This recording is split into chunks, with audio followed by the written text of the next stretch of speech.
दोस्तों, खेसारी लाल यादव का आज बहुत बड़े गाने का पोस्टर और टीजर रिलीज हो चुका है। आप लोगों को भी पता है कि खेसारी लाल यादव का बहुत ही बड़ा गाना आ रहा है, जिसका आज पोस्टर और टीजर रिलीज हो चुका है। आप लोग अगर टीजर नहीं देखे हैं तो ग्लोबल म्यूजिक जंक्शन पर जाकर उस टीजर को देख सकते हैं। टीजर बहुत ही खतरनाक है क्योंकि खेसारी लाल यादव का एंट्री घोड़े के साथ हो रहा है। इस टीजर में खेसारी लाल यादव का जितना भी सीन दिखाया गया है काफी बेहतरीन और काफी खतरनाक दिखाया गया है। देखने में ही लगता है टीजर की काफी बड़ा गाना होने वाला है।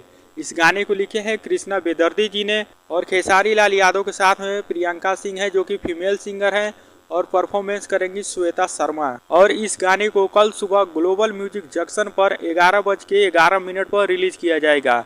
इस गाने को लेकर एक बहुत बड़ा इवेंट भी रखा गया है लखनऊ में। तो कल आप लोगों को इवेंट भी नजर आने वाला है देखने को। जो लोग इवेंट में जाना चाहते हैं, जो यूट्यूबर हैं खेसारी लाल यादव को सपोर्ट करते हैं, जाना चाहते हैं तो आप लोग भी जा सकते हैं। और खेसारी लाल यादव उस इवेंट में बहुत सारे लोगों को करारा जवाब भी देने वाले हैं। बहुत से लोग खेसारी लाल यादव को पीठ पीछे काफी बुराई किए हैं, जिनका जवाब कल मिलने वाला है। तो जो लोग इस टीजर को देखे हैं तो अपना राय कमेंट बॉक्स में जरूर दें। और आप लोग हमारे चैनल पर नए आए हैं तो चैनल को आप लोग सब्सक्राइब जरूर कर सकते हैं। तो कल आप लोग तैयार रहिएगा इस गाने को सुनने के लिए। और कल बहुत बड़ा इवेंट भी होने वाला है और बहुत से लोगों को जवाब मिलने वाला है।